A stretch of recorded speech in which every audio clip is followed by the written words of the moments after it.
वंदे मातरम, जय भवानी, जय शिवाजी, जय भवानी, जय शिवाजी।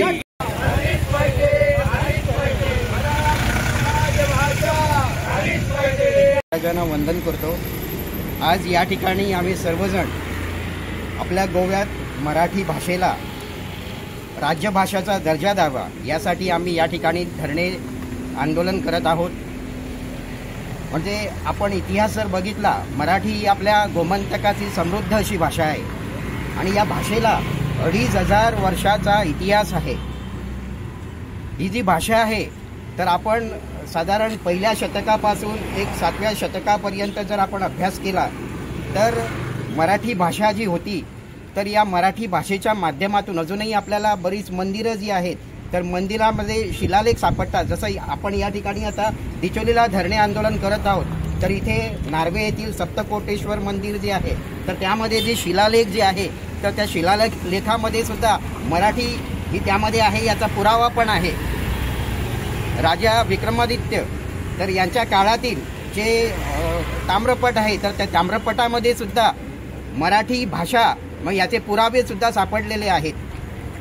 आणि गोव्यात जर बघायचं झालं तर गोव्यामध्ये आपण जेव्हा पोर्तुगीज जेव्हा या ठिकाणी होते तर त्यावेळी सुद्धा आमची जी मंदिरं होती किंवा आपले हिंदूंची जी सगळं समस्त जे हिंदू समाज जो होता तर यामध्ये कसं की अभंग असू दे, प्रवचन असू दे, कीर्तन असू दे तर ही सगळी मराठीतून चालायची। मध्ययुग काळामध्ये जेव्हा संतांची परंपरा होती, जसे संत ज्ञानेश्वर, संत एकनाथ, संत तुकाराम, संत नामदेव तर यांच्या काळातील जी सगळी भजनं कीर्तनं जी व्हायची तर ती मराठीमध्येच व्हायची। आणि संतांची ही जी भक्तीची परंपरा जी आहे ती गोव्यामधलीच आहे। आपले अजून सुद्धा जे हरिपाठ वगैरे होतात, अजून सुद्धा जे मोठे मोठे जे हे होतात ते सगळे मराठीमधूनच होतात। आणि मुळात म्हणजे कसं की आत्ता सुद्धा आपल्याला दिसून येतं की मराठी भाषा जी आहे ती गोमंतकीयांची कशी आहे की प्राथमिक शिक्षण घेणारे जे आपले मुलं जी आहेत ती जवळजवळ 40-45% मराठीमध्ये शिकतायत।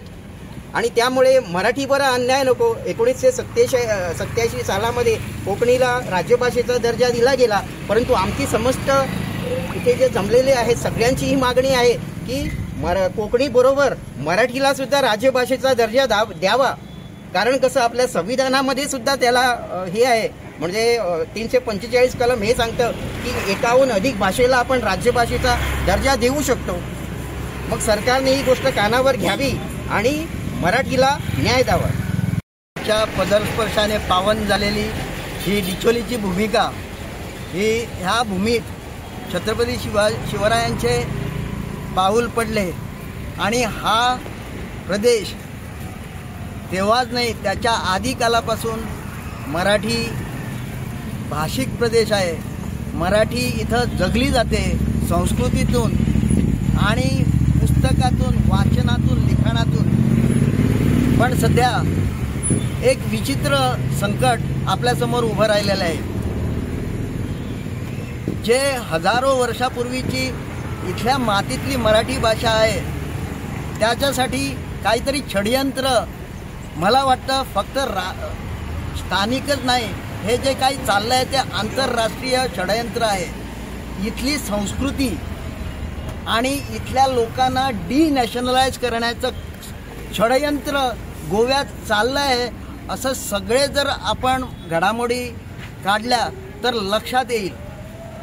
म्हणजे तो जरी विषय नसला तरी मागच्या बाजूने कोकणी रोमी लिपीतून व्हावी याच्यासाठी आंतरराष्ट्रीय षडयंत्र चालू आहे।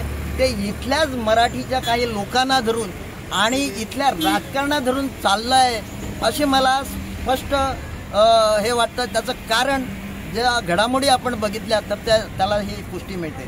म्हणून आत्ता लगेच जो निर्णय सरकारने घेतला की कोकणी ही एकमेव सक्ती नोकरी मिळवण्यासाठी केली आहे, त्याच्यातून मराठी प्रेमी खवळलेले आहेत आणि त्याची तुरंत प्रतिक्रिया म्हणून ठिकठिकाणी धरणा आंदोलनं चालले आहेत। त्याचाच भाग म्हणून डिचोली येथे सर्व डिचोली तालुक्यातील मराठी प्रेमी आता इथं छत्रपती शिवाजी महाराजांच्या पुतळ्यासमोर जमलेले आहेत। ते सरकारचा त्रिवार निषेध करण्यासाठी सरकारने जे धोरण आता आखलेलं आहे त्याच्यात असं स्पष्ट वाटतं की मराठीचं समूळ उच्चाटन कुणी परकीयांच्या आणि आंतरराष्ट्रीय षडयंत्राचं कारस्थान होतात की काय अशा पद्धतीची परिस्थिती निर्माण झालेली आहे. म्हणजे 1987 साली जेव्हा राज्यभाषा कायदा संमत झाला गोव्यात तेव्हा मराठीला सहभाषेचा दर्जा आणि शासकीय कामात ती पूर्ण वापरली जाईल असं नमूद केलं होतं. तेव्हा मराठीप्रेमी खुश झाले होते. अनेक वर्ष मराठी राज्यभाषा व्हावी म्हणून गेली 40 वर्ष आंदोलन चाललं आणि त्यानंतर सरकारची मराठी विरोधी धोरणे बघून परत एकदा जोरात आंदोलन हे माननीय प्राचार्य सुभाष वेलिंगकर यांच्या नेतृत्वाखाली झालेलं आहे आणि संबंध गोवा हा त्यांच्या नेतृत्वाखाली मराठी राज्यभाषा व्हावी, दुसरी राज्यभाषा व्हावी याच्यासाठी हे आंदोलन चाललेलं आहे आणि ह्या आंदोलनाला यश हे नक्कीच मिळेल आणि ही एकदम शेवटची आणि अटीतटीची लढाई आहे. सरकार नमतं घेईल, सरकार आमच्या बाजूनं राहील याची मला कल्पना आहे. कारण लोकांचा जो आता उठाव चालला आहे त्याच्यासमोर हे जनतेसमोर सरकार नमेल यात तीळ मात्र शंका नाही.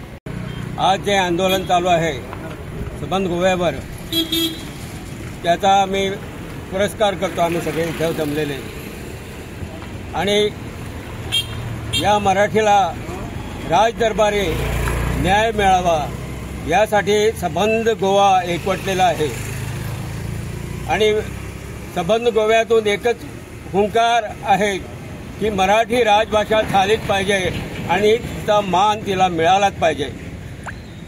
आमच्या पूर्वजांनी त्यावेळी जुलमाची राजवट असताना, पोर्तुगीजाची राजवट असताना सुद्धा ही संस्कृती, मराठी संस्कृती टिकवून ठेवली, त्याचे जतन करून ठेवलं आणि आमच्या पिढीकडे ती सुपूर्द केली आणि आम्ही सुद्धा त्याचे संवर्धन केलं.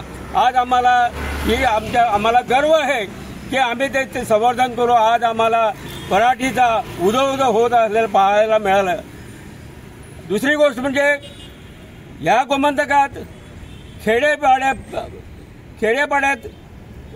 अगदी दुर्गम भागातून जिथं रस्ते नव्हते, पायवाटा बरोबर नव्हत्या, तिथं आपले पहिले मुख्यमंत्री दयानंद बांदोडकरजी यांनी खेडेपाड्यात मराठी शाळाची साखळी तयार केली आणि अगदी न शिकणाऱ्या, अगदी ज्याची विद्या ज्याच्याकडे नव्हती, विद्येचा लय होत होता, कुठेच विद्या नव्हती, त्या सगळ्या दुर्गम भागातून सुशिक्षित करून आज आम्हा सर्वांना मोठमोठे साहित्यिक, मोठमोठे कलाकार, मोठमोठे शिक्षकाच्या पदव्या हे सगळे करून आज आमचा देश सर्वांगीण विकासाला पोचला आहे. त्याचे आम्हाला गर्व आहे. मराठी शिकून आम्ही सर्व देशाचे स्वाभिमानी असे आपल्या देशाचे आम्ही व्यक्तिमत्व आम्ही पाहिलेले आहे आणि ते आपली कार्यतत्परता दाखवत आहे. आज हे सगळे लोक आपली कार्यतत्परता आपल्या देशभर दाखवत आहेत. त्याचा आम्हाला सार्थ अभिमान आहे आणि मराठी टिकेल तरच इथली संस्कृती टिकेल, इथला स्वाभिमान टिकेल, इथली राष्ट्रभाषा टिकेल. हे सगळे राष्ट्र आमचे या मातृभाषेतून, प्रत्येकाच्या मातृभाषेतून जेव्हा जेव्हा संवर्धन होईल तेव्हाच हे राष्ट्र टिकेल आणि त्याची आम्ही सर्वांनी हे घेतलेल्या त्याची पूर्तता करण्यासाठी आम्ही वचनबद्ध आहोत. म्हणून आम्ही छत्रपती शिवाजी महाराजांच्या पुतळ्यासमोर आज जमलो आहोत आणि हा निर्धार, मराठी राजभाषेचा निर्धार आम्ही कदापि सोडणार नाही आणि शेवटपर्यंत आम्ही ते पाळणार आणि ती करून घेणार या सरकारकडून. Subscribe to Prime TV and follow all our social networking sites.